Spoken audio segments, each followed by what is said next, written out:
que quando eu saí da rádio eu não conseguia me ver longe da mídia, não conseguia viver longe da mídia. Mas Fábio, você não tá na mídia? Não tô, mas há uma diferença, que naquela época eu era escravo. Hoje eu tenho esse controle de, se as coisas acontecer, levar isso de uma forma natural e não ficar dependendo disso, entendeu? Se acontecer, aconteceu, pronto, é consequência do trabalho, mas não ficar assim, cego pela fama, dominado pela fama, porque tudo tem um limite. Então você tem que saber o seu limite, você tem que saber a fronteira do seu limite, até onde você pode ir. Passou daquele limite, você tem que voltar. Então em 2012 eu escrevi um livro chamado Livrinho do Sertão, e eu fui fazer o lançamento. Lá tinha um local onde onde as pessoas que quisessem fazer qualquer tipo de trabalho conversava com a mulher, ela permitia alugar o espaço, não tinha custo, beleza. Conversei com a mulher e fui fazer um anúncio nas ruas, no carro de som, convidando as pessoas para vir comparecer ao lançamento do meu primeiro livro. Ok, chegou no dia que era para me fazer o lançamento do livro, eu tive uma surpresa muito desagradável. Uma mulher que ela trabalha com peça de teatro foi fazer um ensaio justamente no mesmo horário e no mesmo dia. Eu falei, moça, você vai fazer alguma coisa? Ela falou, vou fazer um ensaio da peça de teatro. Mas moça, eu vou fazer o lançamento do meu livro nesse mesmo horário. Aí ela falou assim, então faça aí. Mas fazer como? Eu fiquei muito decepcionado, muito frustrado. Por quê? Porque eu reservei um espaço para mim e ela reservou um espaço para ela no mesmo dia e no mesmo horário que eu ia fazer o lançamento do meu livro. Para mim foi um choque, eu não estava esperando por isso. Não tinha ensaiado no meu território emocional para receber esse impacto. Então, naquele momento, sabe, foi a mesma coisa de eu receber um golpe de faca bem em cima do meu coração. Eu fiquei muito frustrado, fiquei muito triste. E eu acabei indo embora e ela ficou lá, fazendo o ensaio dela. Aí, com uns dias depois, eu passando de volta nesse local, perguntei a um senhor, um zelador desse local, se naquela noite alguém apareceu para saber sobre o lançamento do meu livro. A resposta daquele senhor abalou com a minha estrutura. Ele falou, não apareceu ninguém. Depois que eu ouvi isso dele, criou na mesma hora um medo e um trauma. Um medo que impediu de eu fazer as coisas. Um medo que bloqueava e impedia de eu ter atitude para resolver os meus problemas. E eu levei isso por muito tempo, por muitos anos eu levei isso. Até eu conhecer o livro de Augusto Cury, que mudou a minha direção, fez eu ter uma visão diferente das coisas. Eu estou fazendo esse curso devido a esse livro que eu li. E eu quero compartilhar essas informações com você. Então, Fábio, e aí, Fábio? Você sofreu? Eu sofri. Desde 2012 até 2020, sofrendo com isso. Medo e trauma. De eu fazer alguma coisa e dar errado. Não pode ter medo. Quando você deixa o problema dominar o seu território, você perde toda a autoridade. Você não tem ali a capacidade de confrontar frente a frente e vencer, porque você deixou ser vencido. E foi o que aconteceu comigo. Agora, se eu tivesse feito a mesa redonda do eu não teria passado por isso. Mas como é, Fábio, a mesa redonda do eu? Eu ia fazer umas perguntas. Eu ia conversar comigo mesmo. A mesa redonda do eu é quando você conversa com você mesmo. Mas o que você ia lhe perguntar? Eu ia perguntar o seguinte: é o meu sonho ser um escritor? Essa era a primeira pergunta. A segunda pergunta: eu posso mesmo escrever um livro? A terceira pergunta: eu posso fazer o lançamento desse livro? E a última pergunta: e o que vai ser depois do lançamento desse livro? Se eu tivesse feito a mesa redonda do eu, qual seria a resposta? A resposta seria essa: não é o meu sonho ser escritor. Não é para mim fazer o lançamento desse livro. Não é isso que eu quero. E o que vai ser depois? Vou viver minha vida normal. Se eu tivesse feito a mesa redonda do eu, me perguntado se era para me fazer aquilo de verdade, eu não teria feito. Você precisa fazer a mesa redonda do eu em tudo que você vai fazer. Ah, eu vou comprar uma casa. Ah, beleza, eu moro de aluguel, mas eu vou comprar uma casa. Um exemplo. Quanto você ganha por mês? Quanto você gasta por mês? Você tem que... Quanto é a casa que você quer comprar? É quanto? Quanto ela custa? Quantas parcelas vai ser? Entendeu? Você vai ter condição de pagar? E outra, e se surgir um imprevisto no meio desse caminho aí, o que é que você vai fazer? Você está pronto para suprir a necessidade desse imprevisto? Hã? Você está pronto? Se você estiver pronto, beleza. Então, tudo que você vai fazer, você tem que criar a mesa redonda do eu. Porque quando você cria a mesa redonda do eu, você se prepara para o sim e para o não. É igual um livro, por exemplo. Um livro, todo livro ele tem a frente, a capa. Só que ele tem um verso, e no verso também tem texto para você ler. Só que as pessoas olham apenas para o verso e não olham. As pessoas só olham apenas para a frente, para a capa. Não, mas esquece de olhar para o verso. E é o verso que você tem que olhar. Então, quando você faz a mesa redonda do eu, você se prepara, você coloca todas as suas condições que você tem e o que você não tem. Aí você vai ver se você pode fazer ou não, se você pode comprar a casa ou não, se é a hora ou não. Você está entendendo? Então, a mesa redonda do eu é muito importante para a nossa vida. Essa outra experiência que eu passei, eu posso falar que essa foi uma experiência muito amarga. Você tem seus pais divorciados? Eu tenho os meus pais divorciados. Vamos lá. A minha mãe conheceu um homem em 2004, o meu padrasto. Eu considerava ele como segundo pai. Até mesmo o meu pai biológico tinha uma boa amizade com ele. A gente era unido. Era separado da minha mãe, mas não tinha problema nenhum. Ele gostava do meu padrasto, a gente também gostava, era muito bom. Só que 2004, 10 anos depois, em 2014, o relacionamento da minha mãe infelizmente entrou em crise, como muitos casais entram em crise, entendeu? Então o que acontece? A minha mãe, ela entrou em crise no relacionamento junto com o meu padrasto. Eles brigaram, eu lembro que era até um dia de domingo, eles brigaram, tiveram uma discussão bem fervorosa ali. E para mim foi a pior semana da minha vida, foi depois que eu fui testemunha daquela discussão. Eu fiquei, sabe, eu andava na rua assim, ó, parecendo um zumbi. Eu lembro como hoje, eu ia passando assim pela rua e teve uma moça que quando me viu, ela perguntou se eu tinha bebido, se eu tava bêbado. Aí eu falei brincando, não, é porque eu tô com sono, eu tô com cara de bêbado. Não era sono. Eu tava muito angustiado, porque eu estava vendo o relacionamento da minha mãe, do meu padrasto, se rompendo ali e eu não poder fazer nada. Isso é muito triste. E no fim de semana, aquela angústia, ela foi tão grande que eu lembro em casa que ela morava no sítio com ele. Aí todo fim de semana eu ia para lá, eu ia no sábado e voltava no domingo. E eu morava na cidade, na rua. Eu morava na cidade, entendeu? Não era na rua, não, era na cidade. E no meu quarto eu me ajoelhei e eu clamei, me derramei diante de Deus, chorei, mas chorei muito, muito mesmo, porque eu estava muito angustiado, eu não queria ver aquela situação, eu não queria ver os dois se rompendo assim, terminando o relacionamento dessa forma. E o que aconteceu? Eu fiquei ali de joelho na cama, chorei muito, pedindo a Deus que tivesse misericórdia. E eu lembro que quando eu fui me deitar, eu senti, sabe quando você sente algo saindo, como se você estivesse puxando alguma coisa que está pregado? Pois eu senti aquela tristeza saindo, aquela angústia saindo de mim. Eu fiquei leve depois que eu senti algo saindo de dentro de mim.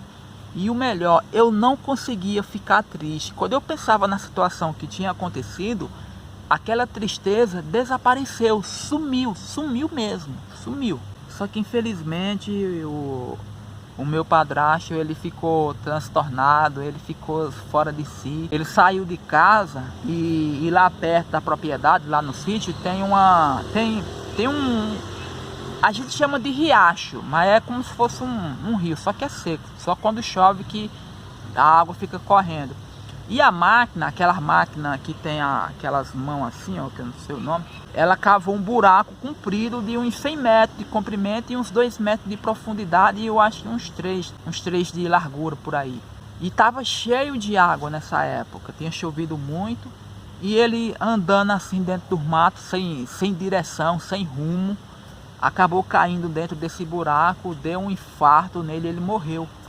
Acharam ele com 3 dias depois. Agora eu pergunto a você, se tivesse misturado a tristeza da perca que eu senti com a tristeza da crise no casamento deles, como eu teria me comportado? Eu ia entrar em uma depressão profunda. Era capaz de eu cometer até suicídio, porque é uma situação muito difícil. Então eu fiquei muito triste, sabe? Eu fiquei, nossa, arrasado.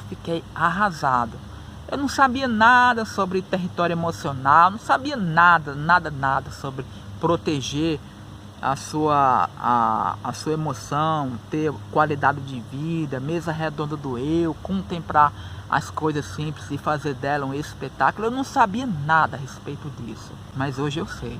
Eu quero que você veja agora outra lição de vida que Jesus Cristo passou e o que ele fez, qual foi o seu comportamento. É uma lição de vida para nos ensinar a termos uma boa qualidade no território emocional. Veja só. Jesus nasceu numa manjedoura entre os animais. Com 2 anos de idade, deveria estar brincando, correndo atrás das borboletas, procurando os pássaros entre as árvores, mas embora tão novo, foi perseguido de morte por um rei violento, que inclusive já havia levado à morte 2 de seus filhos, o rei Herodes. Teve de fugir com seus pais para o Egito.